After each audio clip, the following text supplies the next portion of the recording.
But then we think that this is because they do not have a space for political or civic dissent. So because the government controls so much of the power, there's no voice to say anything about freedom of religion.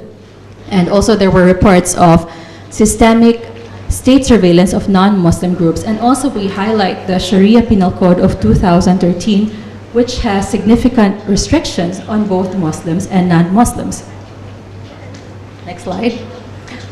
For instance, for blasphemy, both Muslims and non-Muslims found to have insulted the Prophet could be sentenced to death or 30 years imprisonment and 40 strokes if they do not repent.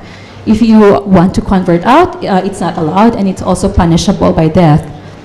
It should be noted that right now, they plan to implement the Sharia Penal Code in 3 phases. So right now, they've only implemented phase 1, where for various offense, you could be jailed or you can be subjected to fines. So phase 2 is when they implement higher penalties, such as cutting off of limbs and of flogging. And then the third one, where they will already impose punishment by death, by stoning.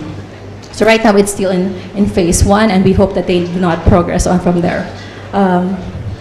And very quickly, I would just like to highlight factors influencing persecution or discrimination. So the first one that we highlight is politicization of religion. This is when political leaders or aspirants use religion to gain votes. They capitalize on the sentiment of the society and say, oh, you know what, don't vote for that person, he's a Shia Muslim. Also, next slide. We also highlight ethno-religious nationalism.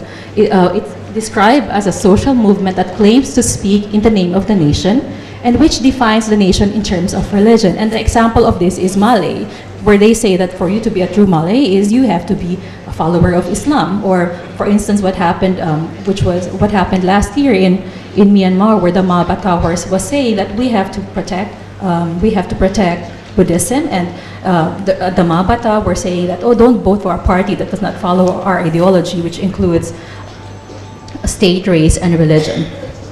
And then lastly, we highlight, we think, which is very example, is rule of law. So weak rule of law either because a state does not have the power to implement rights or laws that protect all members of the society, or because it does not have the will or the interest to apply the protection of the right equally to all members of society, also contributes to weak rule of law. And we notice weak rule of law, particularly when a country is transitioning from dictatorship to democracy, such as what happened in Indonesia after the Reformation, what happened in Myanmar after 2012, where they were opening up and moving towards democracy, and where you have less restriction on freedom of expression, and some groups would exploit this democratic space, emerging democratic space, to spread messages of hate.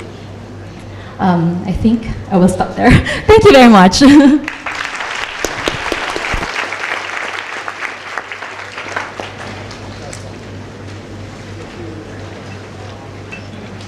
Thank you very much, Fritz, for your thoughtful presentation, and I hope that all the honorable guests learned a lot from her presentation. So I would like to summarize what Fritz already shared with us in this morning. That we can look at, if we look at the legal framework of the 10 nations in ASEAN, we can find the constitutional protection of freedom to the religions. I mean that all the states in the 10 nations of the ASEAN, they show their intention to promote the right of freedom to the citizen. This is also, it conforms with the international instruments that we adopt in the United Nations, like ICCPO, ICSCO, ICERT, and others, convention and treaty that the United Nations try to make the international law, try to use the international law in order to guarantee the right and the freedom of the citizen.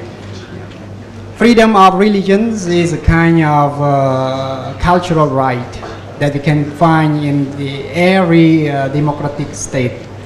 But also, we have some challenges within the country in ASEAN that the religious conflicts still occur, like in Indonesia, Malaysia, yeah, in Myanmar also. You can see the clash of the conflicts between Muslim and Christian, right? Yeah.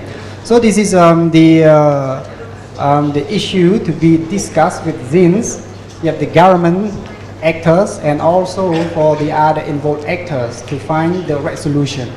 Otherwise, we cannot provide the social harmony to the people and to the citizens. Yeah, so thank you very much, Fritz, for your very important presentation.